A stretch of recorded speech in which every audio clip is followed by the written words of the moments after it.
Ça fait des mois qu'on les attendait, on a eu plein de rumeurs sur Frandroid.com, ça y est, elles sont enfin arrivées, ou presque. Nvidia a dévoilé les GeForce RTX 4000. Nvidia a dévoilé 2 nouvelles cartes graphiques, en fait même 3. La GeForce RTX 4090, ça c'est vraiment le top du top. Et en dessous, on a la GeForce 4080 en 12 ou en 16 Go. Et alors là, attention, il y a un petit piège qu'il va falloir bien expliquer. Allez, on commence par la vitrine technologique, le top du top, la 4090, celle qui nous fait tous rêver et que personne ne pourra se payer. C'est vraiment la bête de Nvidia. Ils annoncent carrément qu'elle est 2 fois plus performante que la 3090 Ti juste avant elle. Alors on va pas s'attarder sur les caractéristiques détaillées, le nombre de cœurs et machin et tout ça. Là, ce qu'il faut vraiment retenir, c'est plutôt le gap de performance, 2 fois plus de performance que la 3090 Ti qui était pourtant lancée en début d'année sur la dernière génération de Nvidia. Là, on voit vraiment un énorme gap qui, et ça c'est intéressant de le noter, se fait à la fois à consommation égale et en même temps aussi avec plus de consommation. En gros, Nvidia a une nouvelle architecture qui est beaucoup plus efficace. On a plus de performance quand vous êtes à consommation égale, mais elle est aussi capable de monter plus haut en consommation pour aller vraiment toucher des nouveaux records de performance. Si on creuse un petit peu, Nvidia, en fait, ils promettent surtout des performances vraiment améliorées sur les calculs en ray tracing grâce à un nouveau moteur de ray tracing. On va pas rentrer dans les détails, mais en gros, vraiment, il y a un gros gap qui se fait sur ce terrain-là. Ils commencent à carrément parler de jeux intégralement rendus en ray tracing. C'est quelque chose que l'on ne pensait pas possible pendant de nombreuses années, et c'est quelque chose de vraiment excessivement gourmand. Vous avez carrément plus du tout de rasterisation, tout est fait à base de ray tracing, donc tous les reflets, vraiment le jeu du coup est beaucoup plus réaliste, et ça c'est quelque chose de très gourmand comme je l'ai dit, et c'est possible uniquement avec les nouvelles GeForce 4000, en tout cas d'après Nvidia. Et ça, on attendra les tests pour le vérifier, mais c'est vrai que ça a l'air bluffant sur le papier, et on a vu sur les générations précédentes que Nvidia avait pris une avance certaine sur la concurrence, donc on a envie de les croire pour le moment en attendant les tests. Bon allez, ça c'est pour Robin intercalé en plein milieu de la vidéo parce que c'est pas du tout au moment où on l'a tourné, mais dans les jeux entièrement en ray tracing que Nvidia a présenté, il y a quand même le petit Portal RTX qui fait plaisir. Ce sera un mode gratuit pour Portal, ça sortira à la fin de l'année. Et bon, on a hâte de voir ça, c'est quand même un des meilleurs jeux de la vie, donc c'est cool. Ça, c'est la carte graphique avec laquelle Nvidia voulait vraiment nous en mettre plein les yeux, et d'ailleurs c'est celle qui va sortir en premier dès le mois d'octobre pour vraiment avoir les tests à mon avis dans la presse qui vont pouvoir vraiment mettre en gros titre que Nvidia c'est les champions des performances. Ça c'est vraiment très pratique parce que Intel arrive déjà de son côté avec ses petites cartes graphiques et bon, on sent que pour l'instant ils sont pas forcément au niveau, mais ça pourrait venir. Et surtout il y a AMD vraiment là voilà en furtif dans le buisson prêt à débusquer comme ça puisqu'ils ont annoncé que leur carte graphique RDNA 3 elles arriveraient en novembre. Donc clairement, il y a le concurrent qui est juste là à l'orée du bois et Nvidia veut prendre un petit peu d'avance en lançant dès le mois d'octobre sa carte graphique la plus puissante pour montrer vraiment ses muscles. Voilà, Jensen il était sur scène, il était là, je suis costaud. Mais il suffit que je vous parle du tarif pour que vous compreniez immédiatement que cette carte graphique, elle ne s'adresse pas à vous, même pas à moi, pas à nous. C'est une carte graphique qui va coûter 1 600 $ aux États-Unis et je rappelle, comme il faut qu'on le rappelle dans chacune de nos vidéos en ce moment, qu'avec la parité entre le dollar et l'euro, la conjecture, etc., à mon avis, le prix en euros, il va être encore plus gourmand, 1 600 $, à mon avis on peut s'attendre à du 1 800 € facile. Et là encore on parle des cartes graphiques en Founder Edition, donc vraiment les cartes graphiques de Nvidia à prix coûtant.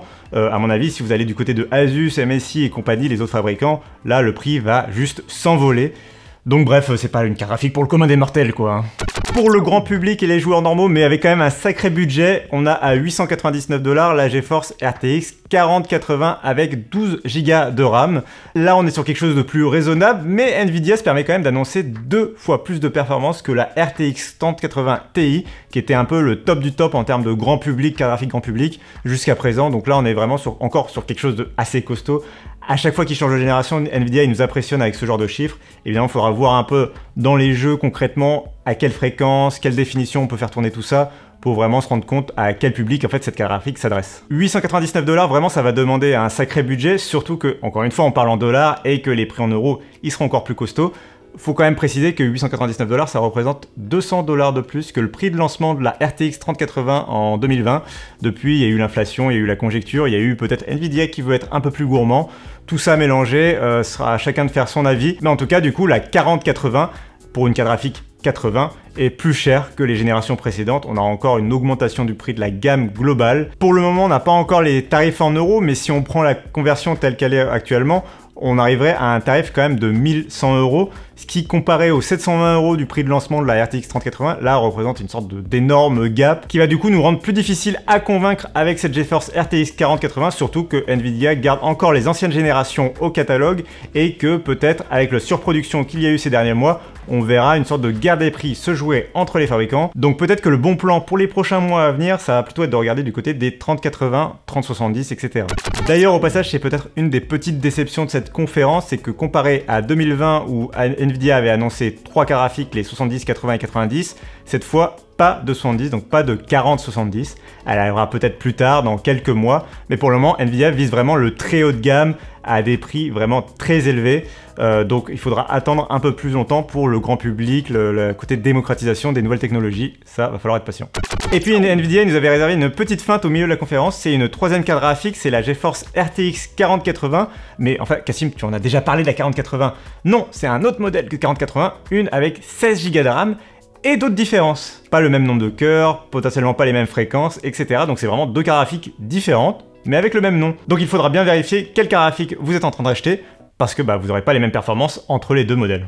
Au-delà des nouvelles cartes graphiques, Nvidia, ils avaient aussi dans leur manche des nouvelles technologies, et ça a été une des grosses forces de GeForce sur les dernières années. C'est pas seulement d'avoir des bonnes cartes graphiques, c'est aussi d'avoir un bon écosystème logiciel, et donc Nvidia, ils avaient des nouvelles technologies à nous présenter. La plus importante, celle qui va faire le plus parler, c'est sans aucun doute le DLSS 3.0. On avait le DLSS 1.0 et 2.0 qui avait déjà pas mal convaincu, notamment la dernière version, qui avait vraiment permis de prendre une avance certaine sur AMD. C'était la raison numéro 1 d'acheter une GeForce RTX, loin devant les questions de ray tracing ou non par rapport à une Radeon. C'était la capacité d'intégrer le DLSS dans les jeux vidéo, qui permettait vraiment d'augmenter les performances dans les jeux. Mais d'abord, il faudrait réexpliquer rapidement ce que c'est que le DLSS pour vraiment comprendre les nouveautés que Nvidia a mis en place et qui sont bluffantes. Le DLSS, jusqu'à présent, c'était une technologie de Nvidia qui permettait d'augmenter la qualité d'image par intelligence artificielle en augmentant en fait la définition de l'image. Donc en fait, vous aviez un jeu qui était en train de tourner en 720p, on va dire par exemple. Du coup, le fait de le faire tourner en 720p, ça permettait de le faire tourner à 60, 120 images par seconde, même avec les options genre le ray tracing et tout activé. Votre jeu était fluide, mais il était un peu moche puisqu'il était en 720p. Là, le DLSS arrive et il vous met l'image en 1080p, voire en 4K. Donc c'était vraiment très bluffant, d'autant plus que l'image améliorée avec le DLSS était parfois meilleure que l'image native si elle avait été calculée sans intelligence artificielle. Donc là, c'était vraiment incroyablement bluffant de la part de Nvidia. Intel et AMD derrière, ils arrivent un peu en 2022 à rattraper cette technologie avec d'un côté le XESS et de l'autre le FSR 2.0. Et là, Nvidia, ils veulent montrer qui sont les patrons avec le DLSS 3.0. La grosse nouveauté de DLSS 3.0, c'est d'ajouter des images intermédiaires pour encore fluidifier le nombre d'images par seconde.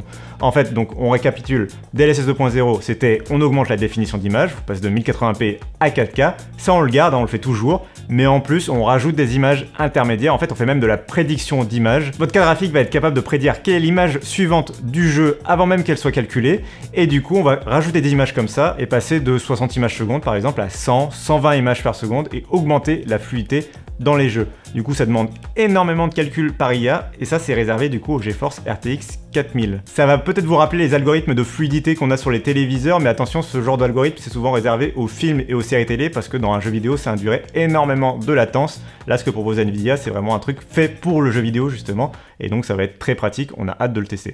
Mais du coup, attention, quand Nvidia parle depuis le début de sa conférence, là en annonçant des x2 en performance, x3 en performance, ils prennent en compte l'utilisation de ce DLSS qui est réservé au GeForce RTX 4000.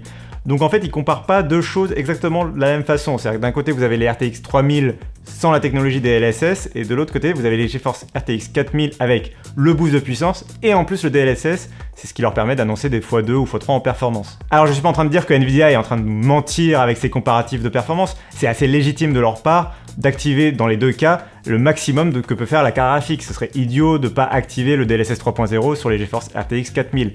Mais il faut juste garder en tête le fait qu'ils comparent pas des choses exactement identiques. Il faudrait attendre du coup les tests de la presse pour vraiment avoir une meilleure idée de la différence de puissance brute entre les deux générations de cartes graphiques sans tenir compte du DLSS. Parce que comme on l'a indiqué, le DLSS ça dépend des jeux, il y a des jeux qui n'intègrent pas le DLSS, c'est pas tous les jeux de la planète qui l'utilisent, et du coup forcément dans les jeux où il n'y a pas de DLSS, il faudra du coup se reporter seulement à la différence de puissance brute entre les deux générations de cartes graphiques, et pour le moment c'est assez flou de ce côté là de la part de Nvidia.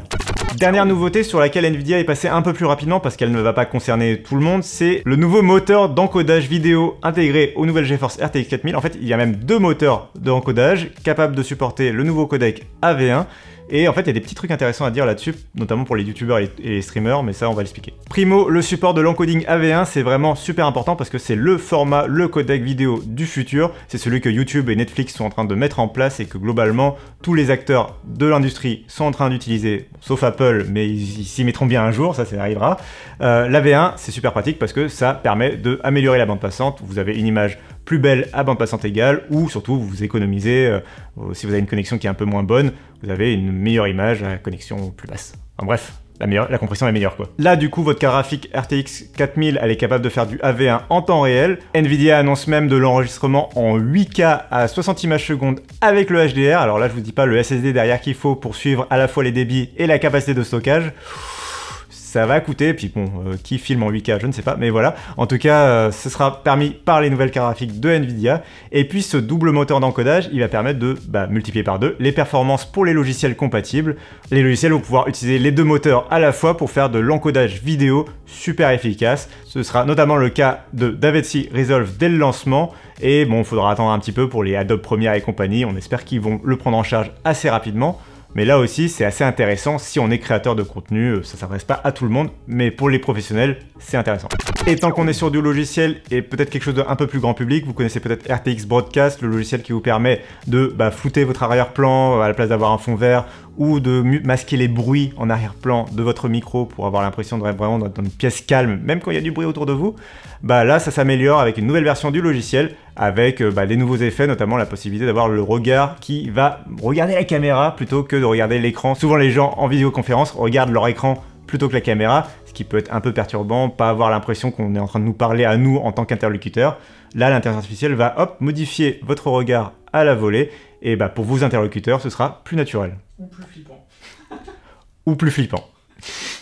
Voilà, c'est tout ce qu'on pouvait vous dire pour les nouveautés de Nvidia. Nous, on attend évidemment les prix en euros.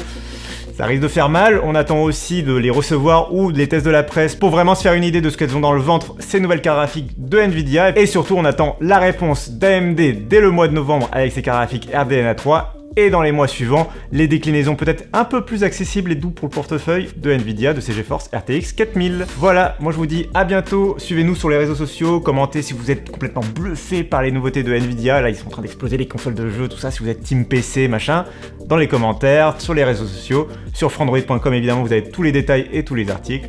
Moi je vous dis à bientôt, ciao.